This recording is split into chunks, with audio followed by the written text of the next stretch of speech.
Namastê! Olá pessoal! Hoje é dia 8 de fevereiro, 17 horas. Vamos aguardar um pouquinho o nosso convidado entrar para a gente dar início à nossa live. Aguardar uns minutinhos. Tá o Instagram chamar o pessoal também. Boa tarde, Jessi.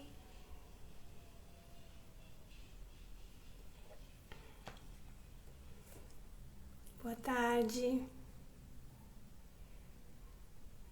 Estamos aguardando um minutinho a entrada do nosso convidado, que acabou de entrar.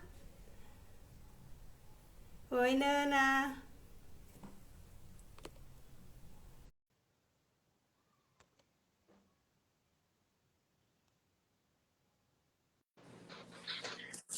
Boa tarde, Marcos. Boa tarde, Bianca. Tudo Tudo bem? bom, Como é que você querido? tá? Tudo jóia. E você? Tudo bem, uma ótima tarde para você. Muito obrigado pelo convite. Estou muito feliz Eu de que estar aqui com você. agradeço. E nós que agradecemos. E é isso. Pessoal, para quem não conhece, Marcos Aquino, ele é instrutor de yoga já há mais de 25 anos. Ele é formador também, então ele tem cursos de formação. Já tem mais de 600 alunos formados. É isso, Marcos? É, E mais ou ele menos. também, Aproximadamente. e ele também é quem coordena a gente, o Festival de Yoga Salvador, que acredito que muitos de vocês já ouviram falar. Esta é a pessoa que está por trás desse grande evento que acontece desde 2010. Então, é uma satisfação tê-lo aqui conosco, Marcos, em nome da diretoria da Aliança e dos associados. Agradeço muito a tua disponibilidade em compartilhar com a gente e nos presentear aí com a tua experiência para ajudar no nosso dia a dia como instrutor, para que a gente possa seguir, né, as orientações do professor Hermógenes, de sermos cada vez melhores para os outros e não melhores do que os outros, né? Muito bom, importante, né? Essa fala do professor Hermógenes é muito bonita e Ela é faz todo eterna, sentido, né? né?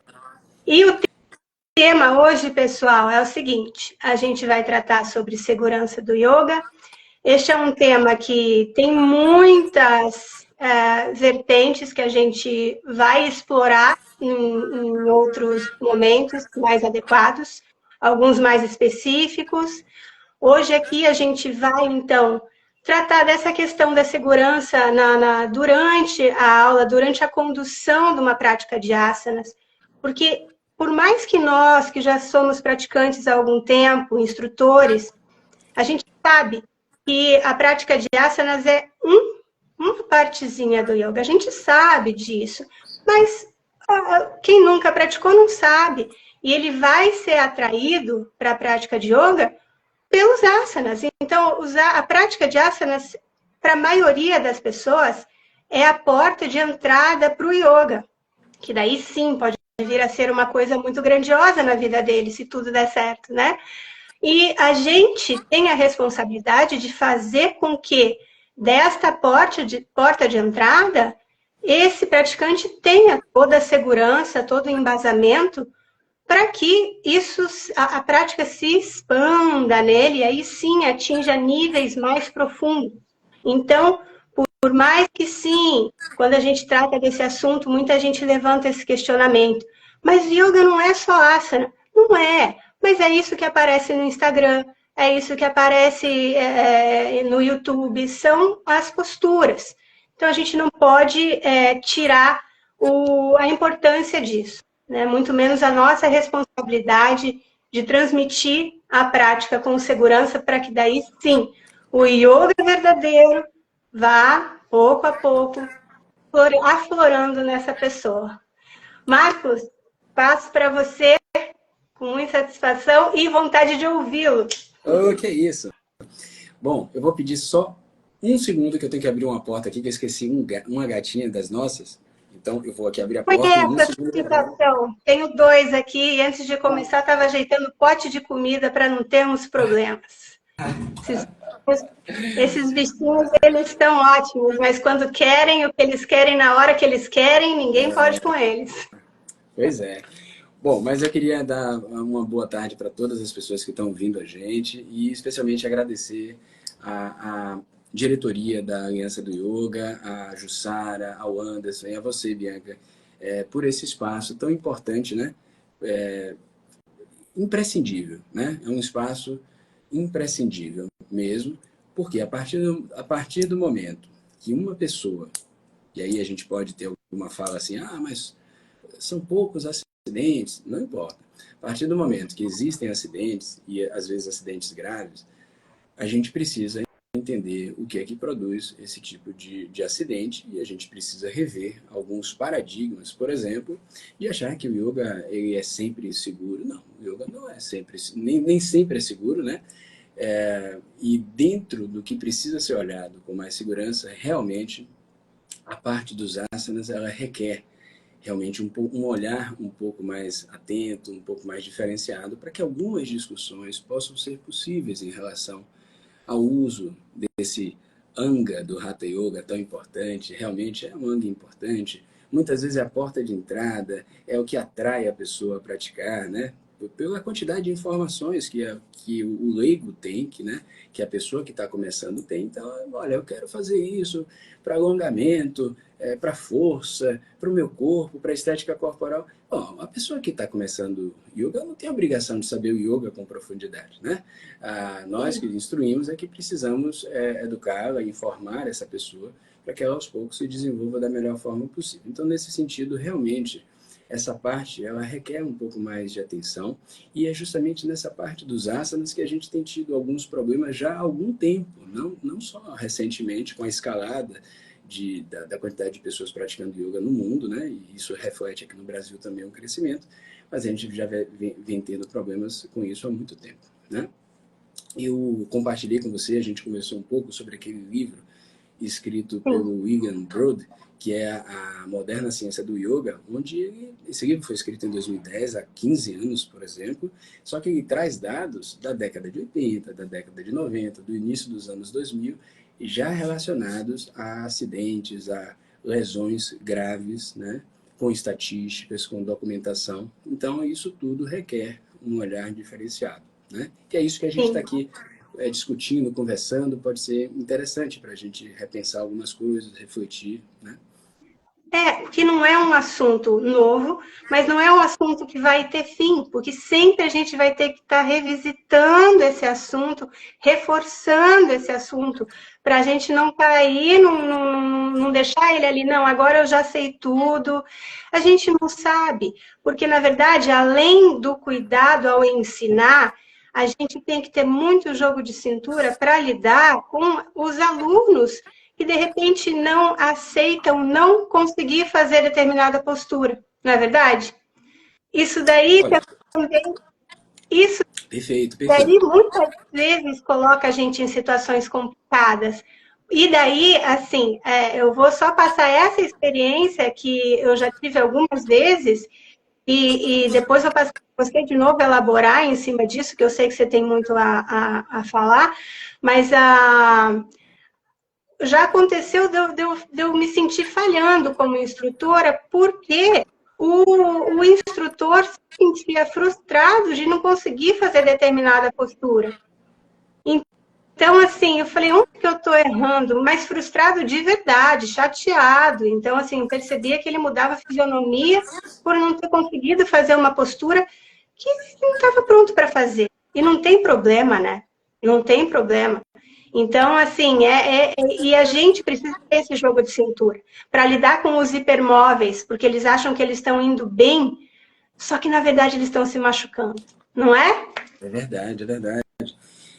Você tratou um assunto interessante mesmo, né? Então, eu comecei há 25 anos, numa época onde a gente não tinha, normalmente, nos cursos de formação, matérias como anatomia, biomecânica, essas disciplinas que hoje a gente pode estudar, mesmo sem a carga horária de uma faculdade ou de um curso mais específico relacionado à anatomia, mas que já dá uma base muito boa para a gente entender algumas coisas que sem isso a gente fica realmente um pouco mais na aventura e menos na precisão, né? Isso pode vir a gerar alguns riscos, né? Então, eu entendo muito bem o que você fala. Eu sou de uma época mesmo que, quando a gente tinha um aluno ou uma aluna muito flexível, né?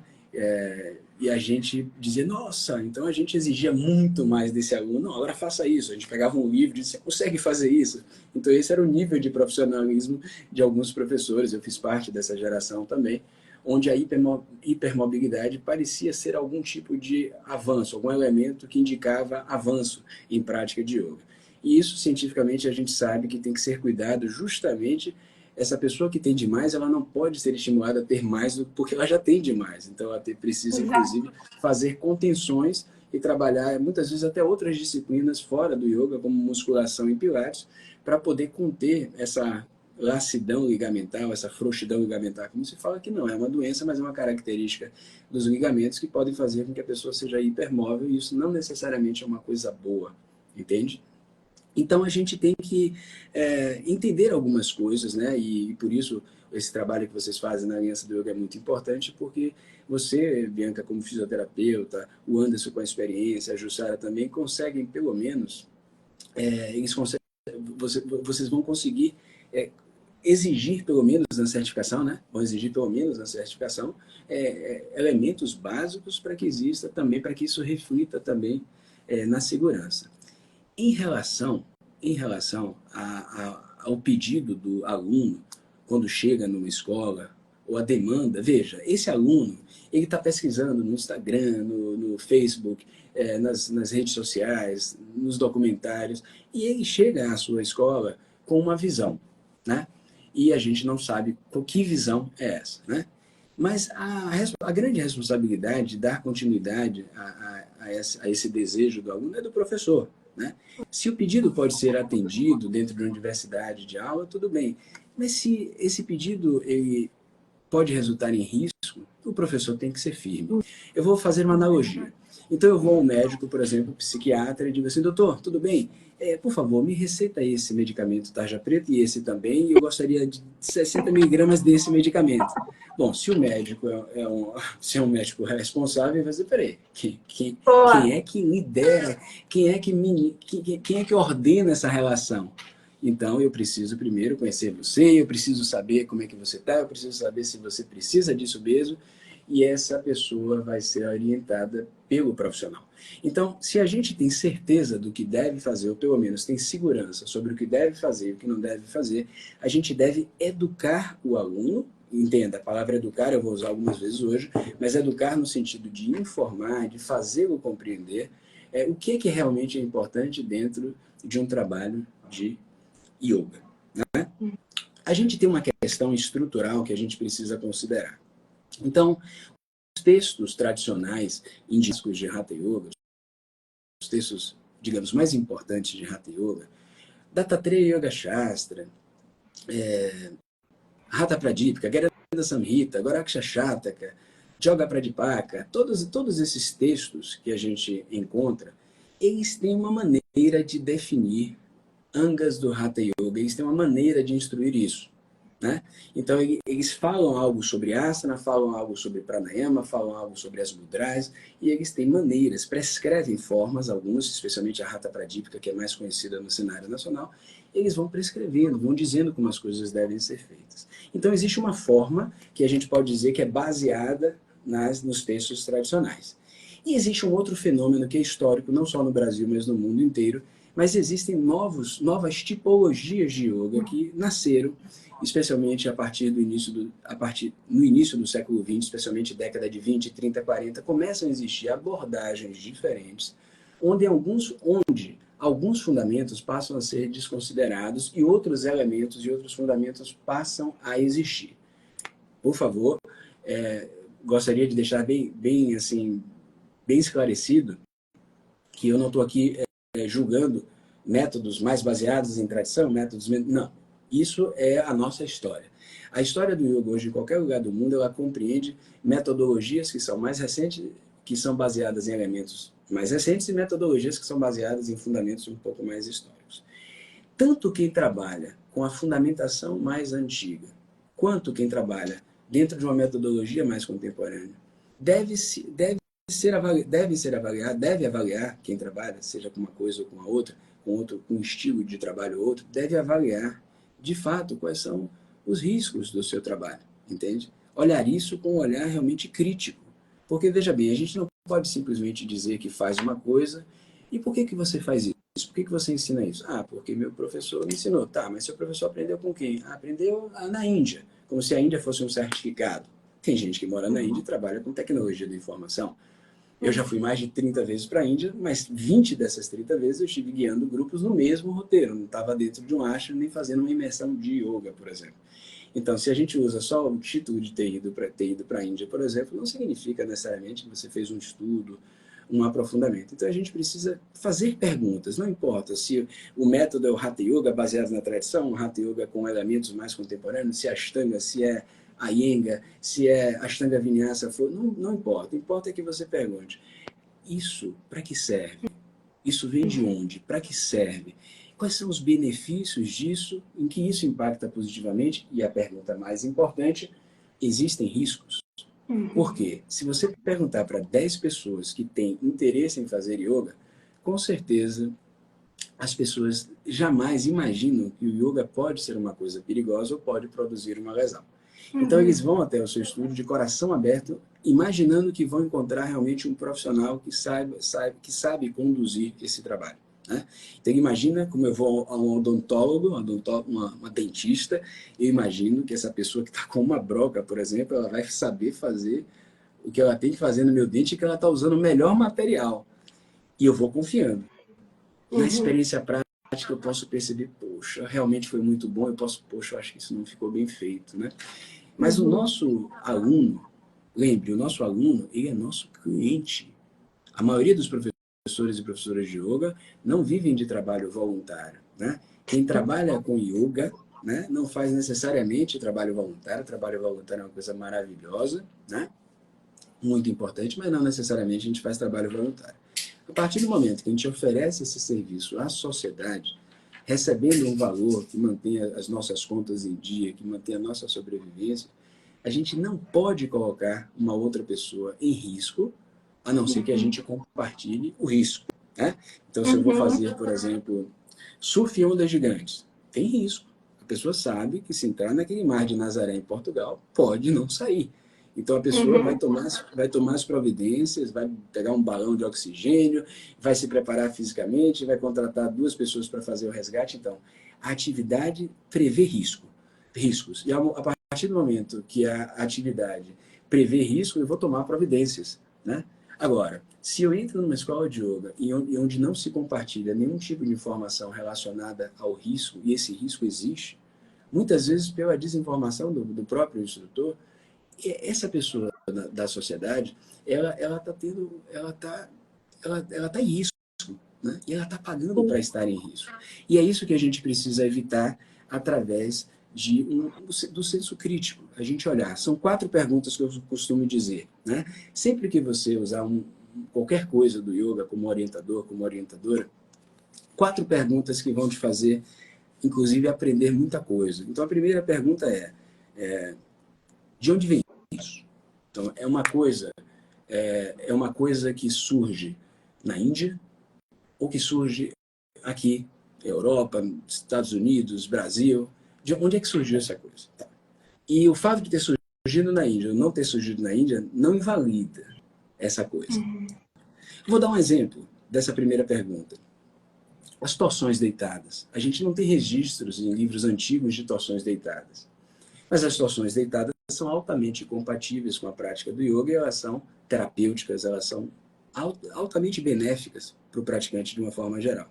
Tem um risco reduzido, né? E tudo mais. Bom, então, de onde é que vem isso? A segunda pergunta importante, qual é a idade disso? Isso é uma coisa antiga ou uma coisa moderna? Ah, se for coisa antiga, então é muito seguro. Não necessariamente. Tem exercícios do yoga que, pela característica daquele cenário, pelo nível, pela carga intensa de prática, pela renúncia, pela intensidade, envolvimento daquelas pessoas que praticavam, tem coisas que a gente às vezes não consegue fazer. Eu vou dar um exemplo. O Mayurasana, a postura do pavão, é uma postura que a gente encontra na Hatha Pradipika. A pergunta é antiga? Sim, a gente tem lá, século XIV e XV, temos lá na Hatha Pradipika o Mayurasana. A pergunta dá para usar o Mayurasana numa aula de yoga em empresas? É uma técnica com baixo nível de compatibilidade que pode gerar uma lesão, uma fratura de punho, e você vai perder seu contrato na empresa e a pessoa pode ir para um hospital, para um pronto-socorro, em virtude de uma técnica que é dispensável para esse ambiente. Exatamente, ou para o dentista, né? Então a outra pergunta seria, é uma coisa antiga ou uma coisa moderna? Coisas antigas devem ser mantidas quando viáveis de serem executadas, algumas não são tão viáveis de serem executadas. Coisas modernas podem ser úteis também. Vou dar um exemplo. Hoje a gente faz prática de yoga e a gente faz o que pode chamar em uma escola de aquecimento, outra escola pode chamar de preparatório, outra escola pode chamar dos Pavana Muktasana, mas a gente pode ter uma fase preparatória, né? Então, por exemplo, movimentos com os ombros, movimentos de abrir e fechar as mãos, movimentos articulares são bem-vindos e são coisas recentes, né? Então, a gente precisa só entender. Porque o errado, ou melhor, o que não é adequado, errado não é a melhor expressão, mas o que não é muito adequado é a gente dar ancestralidade ao que é recente, entende? Então, se eu tenho uma coisa recente e eu entendo e quero usar, legal. Mas não é interessante que eu imagine, passe a minha vida profissional toda achando que isso veio da Índia antiga, de 3.000 anos, coisas assim. Então, essa é a segunda pergunta. A primeira, de onde é que vem isso? Quando surgiu? A terceira pergunta é para que serve isso? E para que serve isso significa, como é que isso atua no corpo da pessoa? Isso facilita o sentar, por exemplo? Isso atua alongando músculos das costas ou músculos da cadeia posterior, dos membros inferiores? Então, é uma forma de você entender para que serve isso. Isso conduz a um estado alterado de consciência? Isso favorece a prática meditativa? Isso é uma pergunta importante também. E a última pergunta é, existem riscos? Porque se por acaso é antigo, é da Índia, tem benefícios, mas tem riscos, aí eu preciso pensar se eu vou usar isso. Porque se eu uso uma coisa que tem risco, isso pode gerar um acidente, né? Então, se eu coloco uma pessoa em elevação e essa pessoa cai, isso é um risco. Se eu coloco um grupo para fazer uma postura do pavão, por exemplo, e isso tem risco de fratura de pulso, o risco é real. O risco é real. Se vai acontecer ou não, depende de outros fatores. Mas quando eu sustento um corpo pelos punhos, existe um risco. O professor pode minimizar esse risco, mas ele não pode anular o risco. E às vezes a gente vê orientadores que dizem assim, não, mas se souber fazer direitinho, devagarzinho, não tem risco. Mas isso não é bem verdade. Porque quando a gente ensina ali na sala de prática e diz assim, olha, faz devagarzinho, esse aluno chega em casa e repete do jeito dele. E ele pode ter um acidente em casa. Entende? Então a gente tem que prever, não é só dizer, eu avisei. Não, não é só avisei. Ele vai tentar fazer isso em casa. Né? Então a gente tem que tirar o risco do circuito, da área de convivência, né? Ou melhor, eu acredito que a gente deva fazer isso, né? Então, se o risco existe, a gente precisa lidar com isso. O livro A Moderna Ciência do Yoga, do William Broad, fala sobre acidentes vasculares encefálicos, fala sobre acidentes relacionados à cervical, sobre acidentes vasculares encefálicos.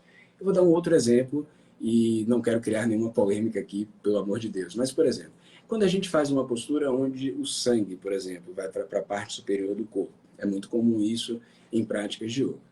A gente sabe hoje que existe um fluxo de sangue muito grande, né? Existe algo que às vezes se chama de congestão, ou seja, aquele sangue leva mais ou menos 3 minutos para o coração começar a dar conta daquilo, né?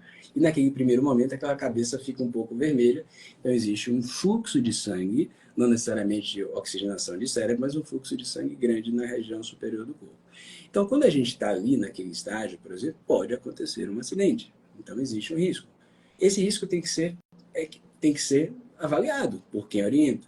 E muitas vezes precisa até ser compartilhado com uma pessoa, porque se a pessoa conhece o risco e não compartilha, aí é complicado para a pessoa que está ali consumindo o serviço como se fosse uma coisa isenta de riscos. Para finalizar essa primeira parte, eu vou falar do circo, por exemplo. Quando você vai ao circo e vai fazer, por exemplo, uma atividade de equilibrar, né, equilibrismo, o que é que o profissional do circo faz? Coloca uma rede, porque ele já sabe que você vai cair. E ele sabe que você não pode cair no chão, porque se você cair no chão, os acidentes podem ser grandes, entende? Então, qualquer coisa que o aluno pode cair, ele precisa ter uma previsibilidade ali de queda, porque ele pode cair no chão. E muitos alunos já caíram, já tiveram lesões em pescoço, já tiveram problemas sérios com queda, entende? Então, esses riscos, se existem, eles precisam ser minimizados, eles precisam, às vezes, serem compartilhados, para que a gente possa realmente atender a sociedade tão aberta, né, há tantos anos com yoga, da melhor maneira possível. Tá bom? Então, é mais ou menos uma ideia inicial assim, que a gente pode... E assim, Max, que acho que faz parte dessa ideia inicial também, entra a questão da importância da gente fazer a anamnese com os alunos, certo?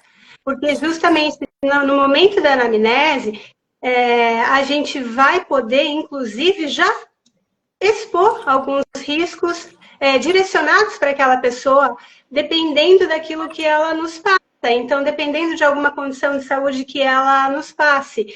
E a anamnese, a minha experiência, quando eu comecei, 15 anos atrás, eu não era da área da saúde. Então, eu tinha bastante insegurança, eu não queria machucar ninguém. E eu fazia uma anamnese que ela demorava, e às vezes ela demorava muito, mas eu preferia assim, porque daí, naquele momento, eu já conseguia, inclusive, ver essa questão. Eu pedia para a pessoa estender os braços para eu ver se eu já percebia alguma hiperextensão de cotovelo.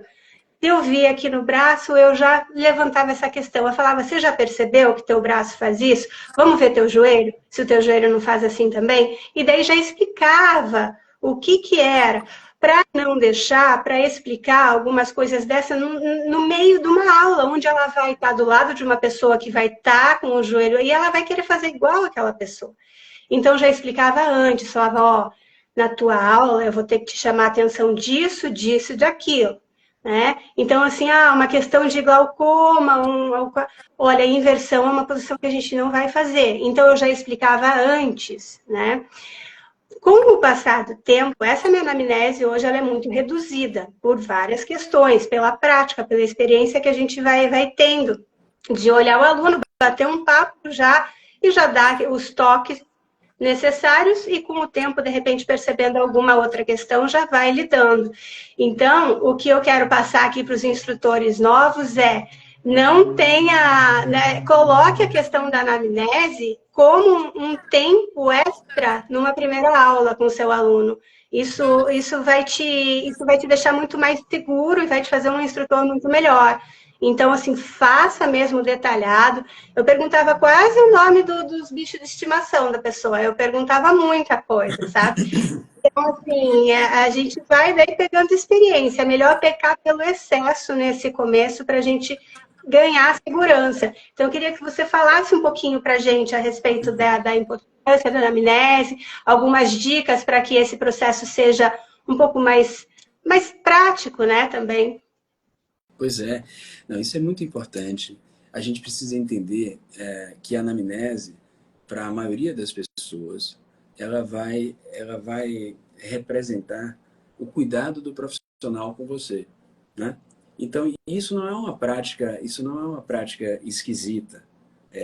Propor uma anamnese, a anamnese não é uma prática esquisita. Isso é uma coisa que a gente faz em academia, a gente faz em consultório, a gente faz em vários lugares. Ah, mas o meu aluno não vai ter tempo para preencher, não vai se matricular. Bom, paciência. A gente precisa definir como será a nossa conduta. A anamnese significa segurança para o aluno e significa segurança para o professor.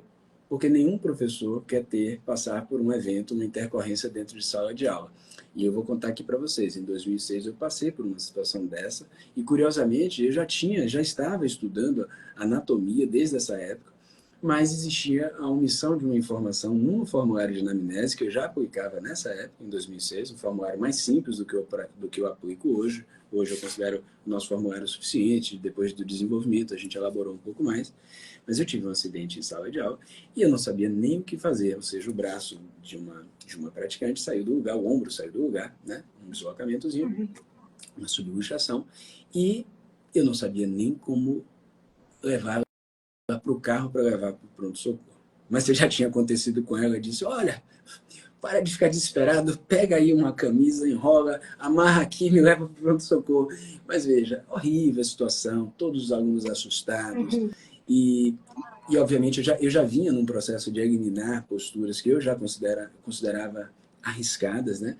Eu pesquiso isso desde 2006, né?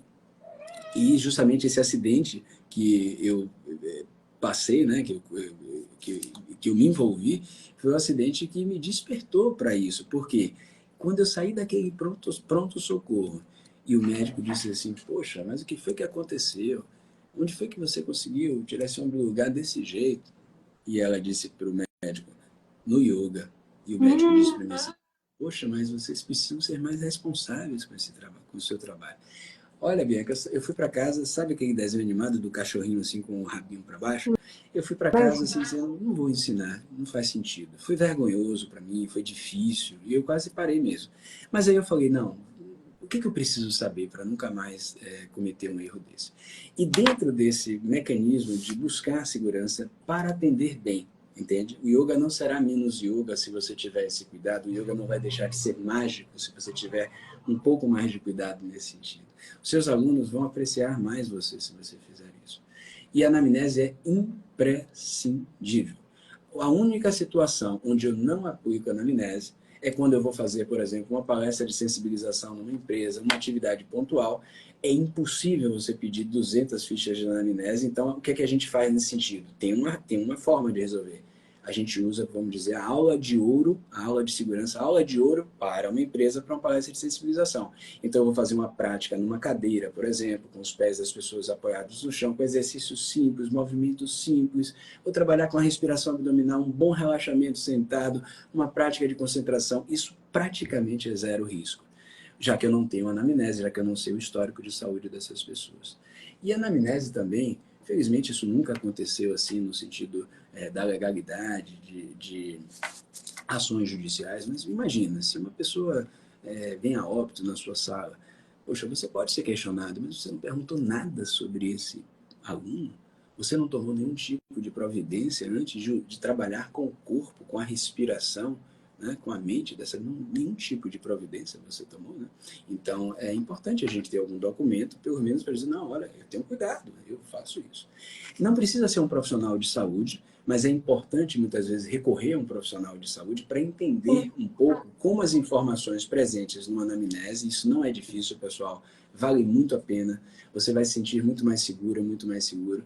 Então, saber interpretar esses elementos presentes na anamnese e saber fazer cruzamento de dados, né? Esse cruzamento também é muito importante. Você é fisioterapeuta, vai entender muito bem o que eu vou dizer. Então, por exemplo, se a gente tem alguma pessoa que refere uma hérnia de disco, né? Bom, é interessante que um professor se assuste um pouco, ou melhor, não se assuste, mas que ele tenha um sinal amarelo ali aceso. Uma hérnia de disco pode significar muitas coisas, né? Pode significar muitas coisas. Mas vamos lá, aí você tem uma pessoa que tem uma hérnia de disco, que tem 19 anos de idade, que não tem crise, você pode ter um campo para, após achados na coluna, você pode ter um campo para falar sobre histórico de crise, que é um dado importante para cruzamento de informação. Então a pessoa tem lá, tive uma crise na vida, faço boxe, faço maratona, faço isso, faço... Bom, tranquilo, essa pessoa vai entrar numa sala, ela não vai, a gente não precisa, esse sinal amarelo pode ficar menos amarelo, né? Mesmo assim, a gente vai observar e tudo mais. Mas a anamnese ela é imprescindível, imprescindível. Se você não tem anamnese, com certeza a Bianca pode te ajudar, e eu também posso ajudar, pode entrar lá no site do Yoga Bahia, pode pegar nossa anamnese e copiar 100%, não tem problema. Sim, não, você sabe que você até deu uma boa ideia, né, da gente disponibilizar para os associados, na área de associados deles, isso daí com certeza. A gente tem uma parte ali que a gente compartilha documentos, mas olha, o Marcos também está oferecendo, então peguem do Marcos a nossa, porque quanto mais melhor, daí você faz a sua, né, com base nas nossas, você faz a tua condução, a tua forma, mas não deixe de fazer.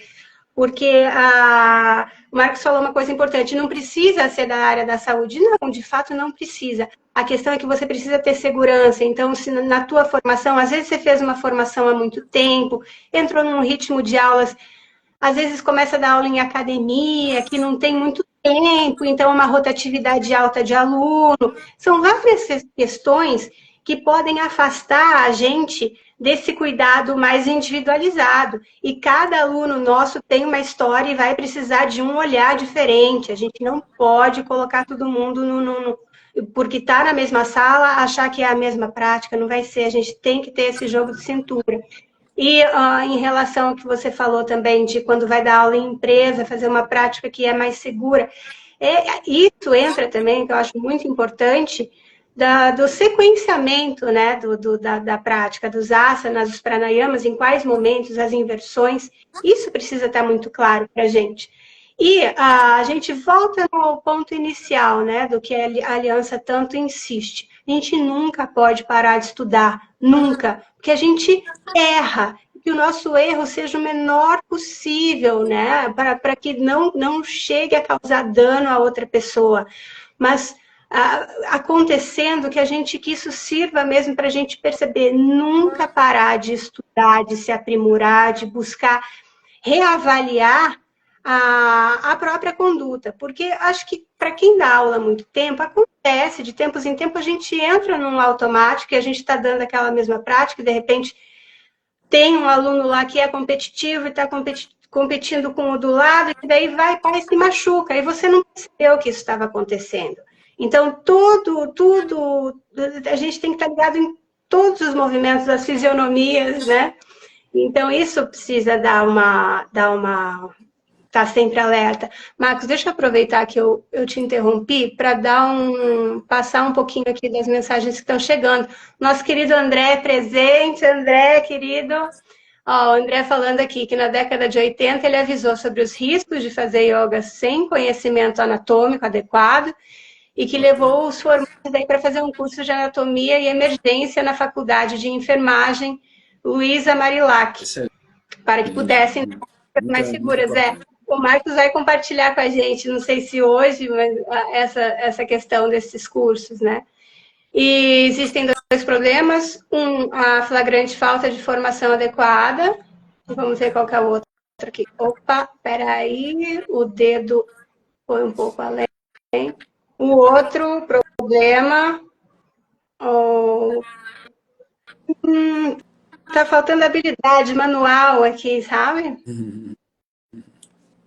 Sumiu tudo. Vou colocar um exemplo de anamnese. Isso, Ju, a gente vai fazer isso. Gente, sabe o que aconteceu? Eu apertei meu dedo aqui de um jeito que agora não estou conseguindo desfazer isso, sumiu a tela.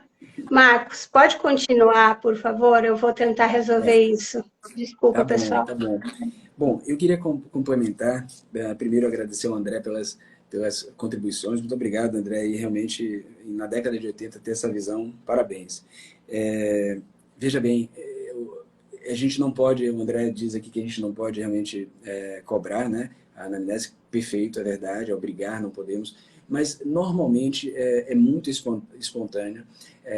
No presencial, eu nunca tive uma única resistência a um preenchimento de formulário e também desconheço qualquer tipo de pessoa que se recusou a fazer a anamnese. Normalmente, ela é interpretado mesmo, quando você propõe a anamnese, é interpretado como um dispositivo de cuidado, isso é muito bom, né? Isso é muito bom mesmo, então não tenho receio. A maioria das pessoas gostam, né, Marcos? A maioria das pessoas gostam de responder, elas gostam de ser... Quando eu fazia, assim, pessoalmente, as pessoas gostam de falar sobre elas, assim, então eu também nunca tive problema, não. Gostam.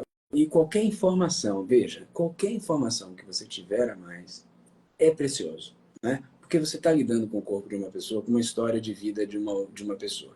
A Kedara aqui, ela falou sobre cuidados no yoga online. Eu queria só acrescentar uma coisa, Kedara.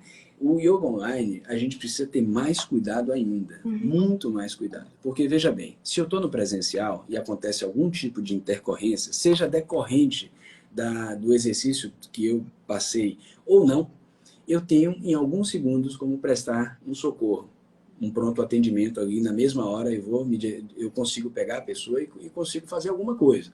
Mas imagine a minha aluna que mora em Estocolmo, na Suécia, e que está dentro de um quarto trancada, né? Então a gente precisa ter mais cuidado ainda com o trabalho do yoga online. Tem que ter um filtro maior em relação a posturas que são mais arriscadas para o trabalho online.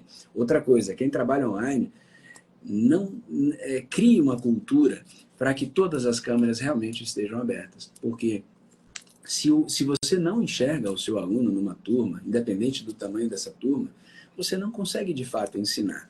E quando a gente fala em não enxergar e versus riscos, então aí realmente a gente tem uma situação impossível de avaliar risco, porque você não sabe o que está acontecendo do outro lado. O trabalho de yoga online pode ser bastante seguro se alguns mecanismos de segurança forem adotados. Por exemplo, a câmera aberta, uma filtragem maior de técnicas que podem correr a riscos, que podem gerar tonturas, porque da tontura pode vir uma queda, e de uma queda pode vir uma situação um pouquinho mais drástica, né? Outra coisa que a gente usa muito, Kedara, na nossa ficha de anamnese, existe um campo para que a pessoa que está fazendo aula online, ela informe também o telefone e esse campo não abra mão. Que ela coloque o contato de uma pessoa que mora na mesma casa ou bem próximo dela. Porque Sim. se acontece alguma coisa, o pronto atendimento vai acontecer por meio dessa pessoa. Não existe... Com quem você possa dividir, né? Porque senão você não vai ter ação. Então precisa ter esse contato de assistência, né? Assim, para se ligar. Porque senão você fica sem ação. Seria uma situação horrível, né? Exatamente. Quando a gente fala em pronto socorro, pronto atendimento, qualquer segundo ele é muito importante. Então a pessoa bateu a cabeça e qualquer segundo economizado. E pode ser aqui, na minha rua, online na minha rua, eu vou pedir o contato de alguém. Porque imagina, até eu chegar na casa da pessoa, falar com a pessoa. Então existem alguns dispositivos, né? É muito importante. Um contato para emergência, exatamente, que é imprescindível. Agora, uma coisa também que eu gostaria de orientar, de compartilhar com vocês, que eu falo muito nas formações.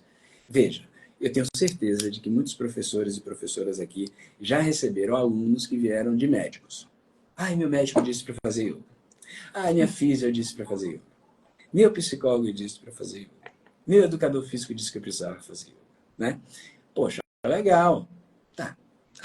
A gente também precisa ter essa reciprocidade, porque às vezes a gente precisa não só também indicar, às vezes não é o yoga que será a melhor opção para uma determinada pessoa, então a gente tem que saber também como indicar outros profissionais. E outra coisa, a gente precisa aprender, especialmente se a gente tem uma ficha de anamnese e não tem uma formação em saúde, a gente precisa ter o hábito de consultar outros profissionais, porque eles também, muitas vezes, nos consultam, têm humildade para nos consultar.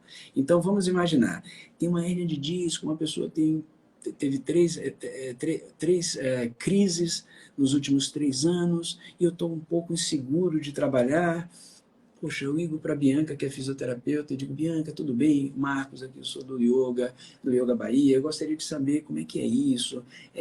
Eu posso te passar aqui umas imagens com as posturas que eu uso, você recomenda alguma? Você pode me ajudar com essa pessoa que é sua paciente também? Olha, sabe o que eu garanto? Isso já aconteceu comigo na prática, não é teoria, é prática mesmo. Essa pessoa, esse profissional de outra área vai ter uma excelente percepção sobre você. Sim. E provavelmente vai indicar mais pessoas para você. Porque sabe, não, aquele professor, aquela professora realmente é cuidadoso, entende? É claro que às vezes a gente pensa, poxa, aí o médico vai me atender, o fisioterapeuta vai atender. Às vezes não pode atender ali naquele instante que você quer. Mas eu já pedi um tempo para uma pessoa, para várias pessoas, para consultar, entender melhor a situação e voltar depois com a resolução, ou seja, o que a gente vai fazer, como a gente vai começar referente ao caso dessa pessoa. Né? Então, isso é uma prática também muito positiva. É importante a gente falar para o aluno, falar assim, olha, esse caso teu, neste momento, eu não vou saber conduzir bem, eu vou precisar de um tempinho para consultar umas pessoas, para fazer uma pesquisa, então, a tua prática vai ser assim. Então, nada melhor do que uma boa conversa, né? Nada melhor.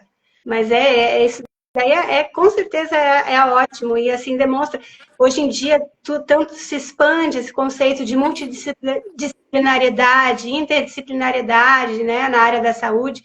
Então, isso precisa ser uma cultura mesmo, que se fortaleça cada vez mais. E a gente lida, né, a gente está nesse meio, né, como instrutor de yoga, a gente trabalha com saúde. Então, isso é muito legal, Marcos.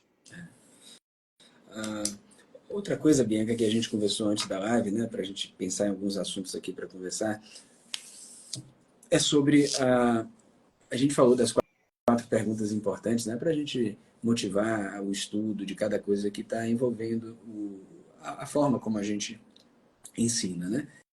E muitas vezes a gente precisa entender qual é o papel mesmo do yoga dentro do contexto que você decide trabalhar, entende?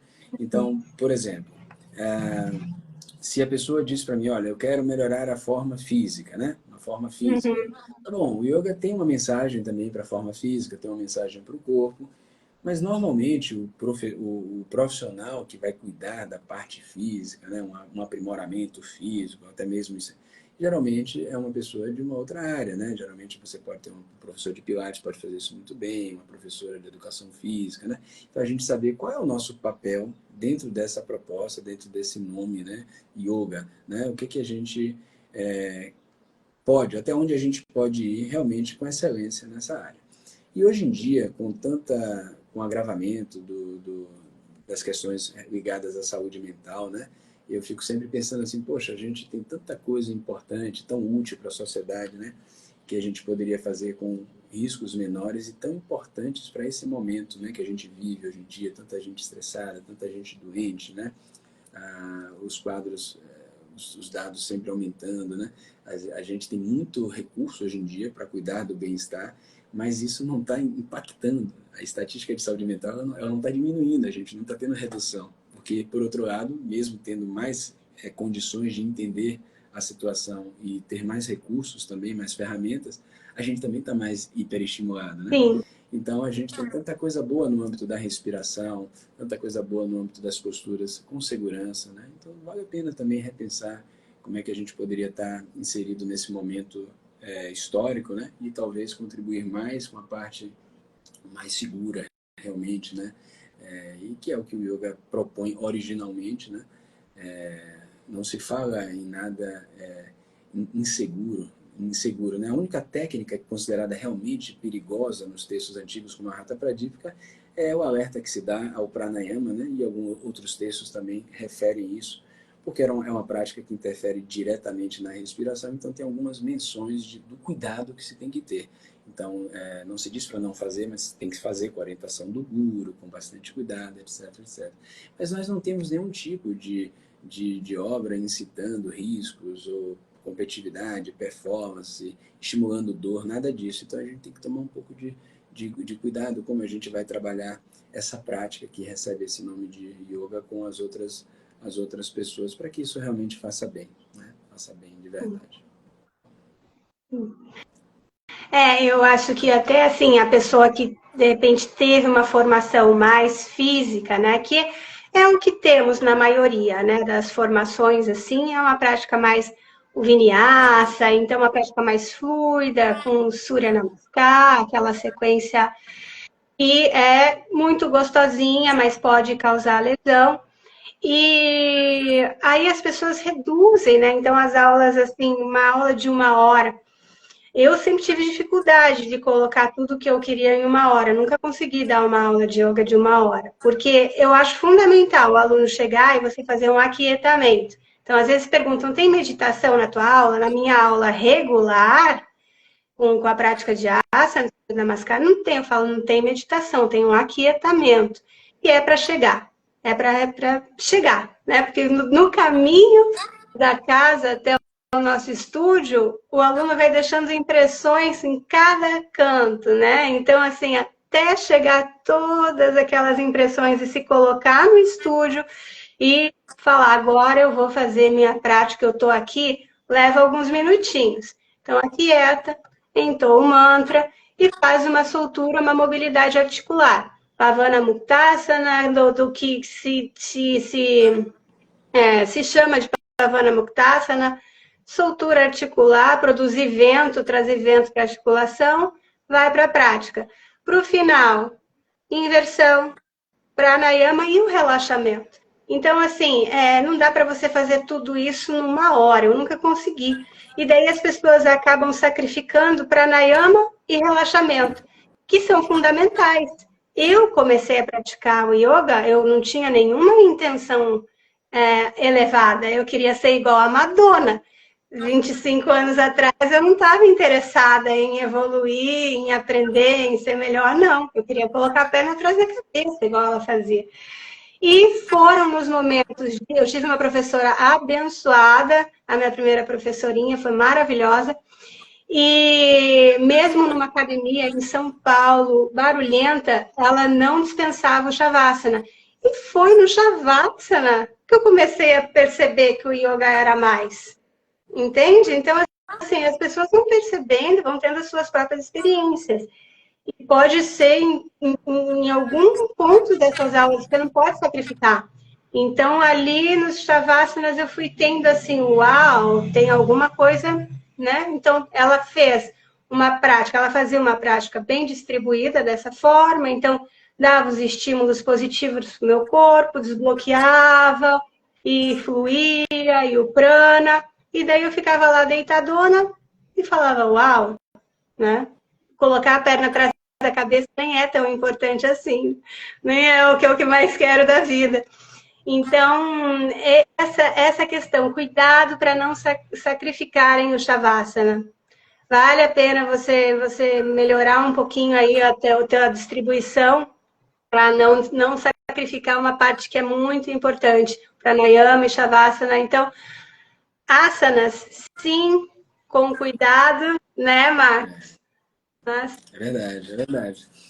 É verdade. É importante a gente estudar bastante, né? E levar o mais importante. A gente hoje a gente tem muitas tipologias, né? Muitos métodos com o nome yoga, todos merecem o respeito, são frutos de contribuições que vêm de uma história, né? Essa história que faz o yoga da forma que era feito na Índia se misturar com outras disciplinas que durante 90 anos, a gente sabe que a Inglaterra teve naÍndia por 90 anos, então existiu naturalmente ali uma mistura de hábitos, de culturas, de disciplinas, que gerou como resultado de exportação tipos de yoga ou abordagens já um pouco diferentes do que a gente vinha acompanhando, do que existia na história do yoga até então, né? Especialmente nesse momento do que se chama colonização britânica. Mas o que acontece é que, independente, como eu falei, isso é histórico, nós temos isso no mundo inteiro, e todos os tipos, todos os métodos merecem o respeito, fazem bem a milhares de pessoas no mundo inteiro, mas independente da metodologia, uma prática de yoga não pode produzir riscos, né? Não pode deixar uma pessoa sem trabalhar, né? Por causa do yoga, não pode deixar uma pessoa invalidada, ou mesmo, como já aconteceu, infelizmente, até casos de óbito, né, já aconteceram, relacionados ao yoga, né, que é uma coisa absolutamente extrema e absolutamente intolerável mesmo. Né? Então é importante que todo mundo pense, sempre que a gente trabalha com o corpo, a gente não pode dar 100% de garantia de isenção isenção de risco. Todo o corpo ele pode potencialmente sentir até mesmo uma coisa que não tem riscos mínimos, mas ela pode sentir essa coisa. Então, vamos imaginar uma rotação com a região cervical. Então, vou fazer um movimento de rotação para o lado. Tá, isso não é uma coisa arriscada, isso tem risco baixíssimo. Mas aquele dia, aquela pessoa teve uma reunião, ficou 6 horas sentada, brigou com o chefe, não sei o que, vai fazer aula de yoga e faz uma rotação. Então, ninguém pode dizer que que o yoga não tem nenhum risco, né? Aquela frase famosa do Yoga Gitananda que diz: o yoga é tão seguro quanto o leite materno. Bom, Sim. desejamos que seja assim realmente, né? Mas não E o yoga necessariamente não é o que a verdadeiro, gente né? vê na prática, né? O yoga, ali na frase está o yoga verdadeiro, O né? yoga verdadeiro, Então, porque, Marcos, você sabe que você tinha falado alguma coisa antes, já tinha me ocorrido isso, eu não comentei. Mas é muito pelo contrário. Você falou que no yoga não é para machucar. Muito pelo contrário. Na verdade, o yoga é para te preparar para fazer qualquer outra coisa com muita consciência e cuidado. Qualquer outra coisa. O yoga vai trazer para a gente a consciência. Se a gente quiser fazer uma aula de CrossFit, a gente vai fazer, mas com presença, com o que o yoga ensina, que é a presença, o cuidado. Se a gente está presente naquilo que está fazendo, você vai perceber que ao rodar, opa, hoje eu não vou conseguir porque está doendo. Você não vai além. Cada dia é um dia, você não vai ultrapassar.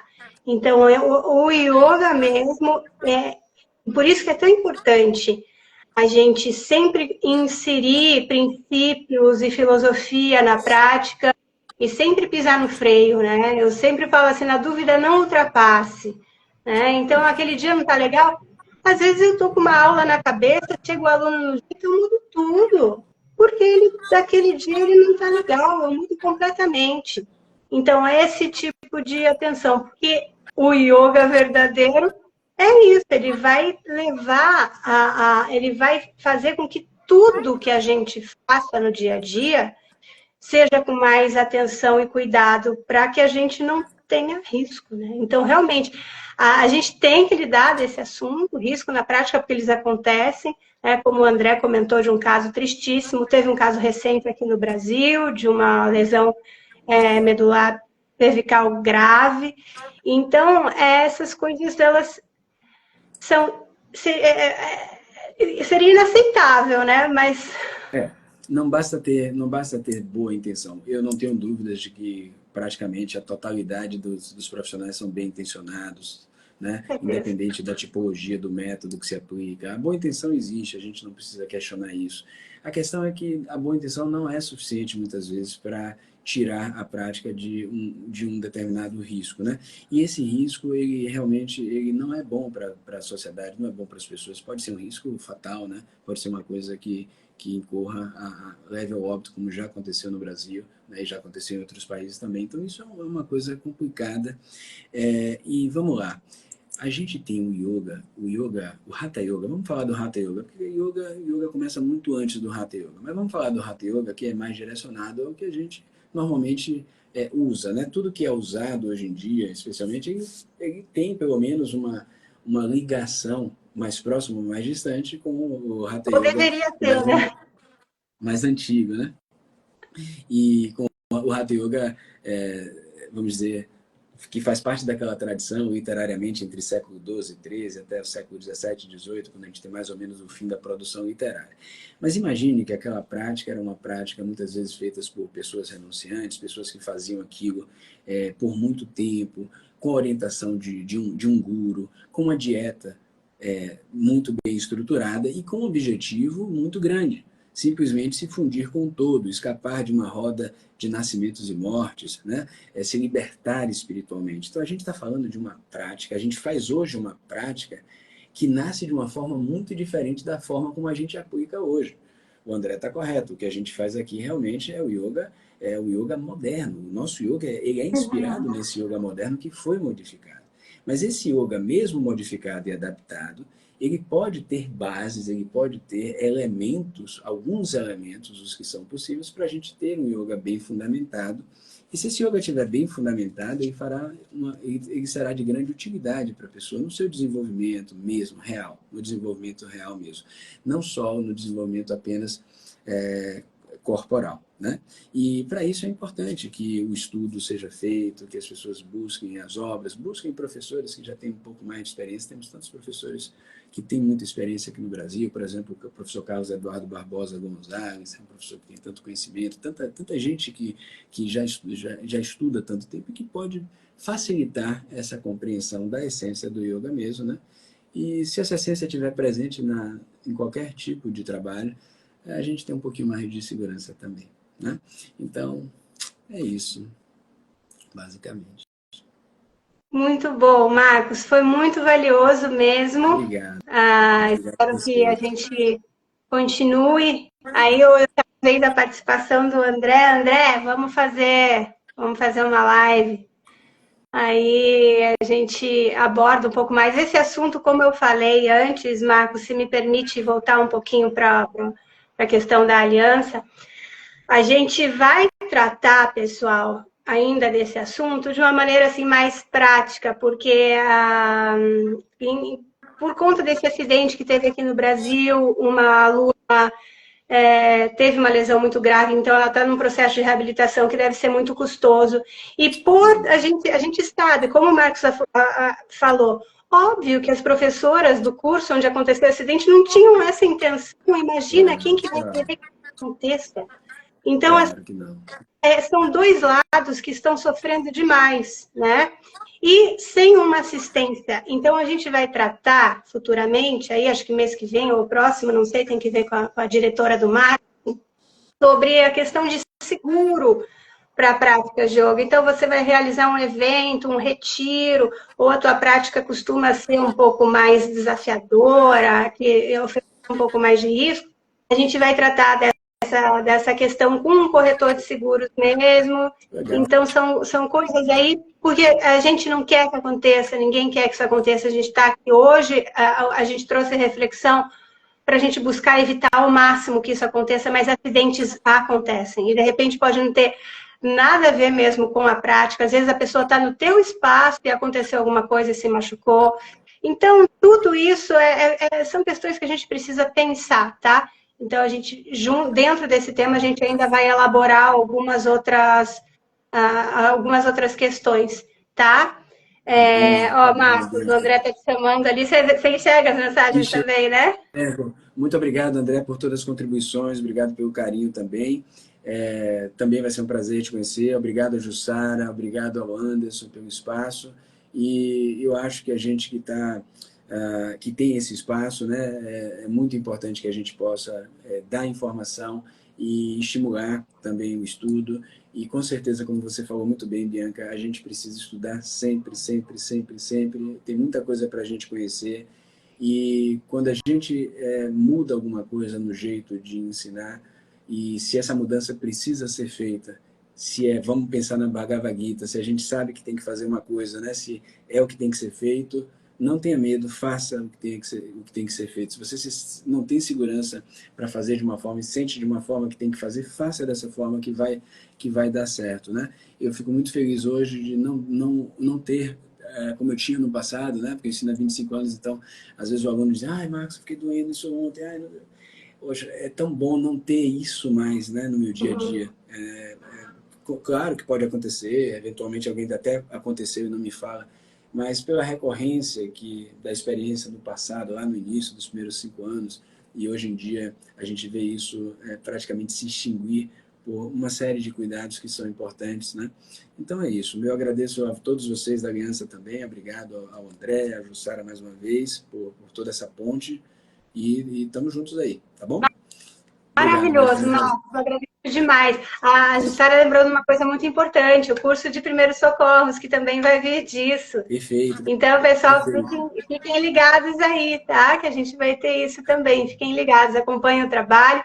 Quem não conhecia o Marcos, a gente tem a página dele marcada nas divulgações. Eu vou buscar marcar aqui também nessa live. Então, acompanhem o trabalho do Marcos, que vocês vão com certeza ganhar muito com isso. Ok? Obrigado, Marcos, de novo, muito grata, tá? Pela tua disponibilidade, por todo esse compartilhar maravilhoso aqui. Tá bom? Até uma próxima. Pessoal, até o nosso próximo encontro. Espero ver vocês em breve. Pela audiência, quem está assistindo depois também. Então, aí, presentão para vocês. Obrigado a todos. Tchau, tchau. Obrigada, Paula. André, beijo. Tchau, tchau, pessoal.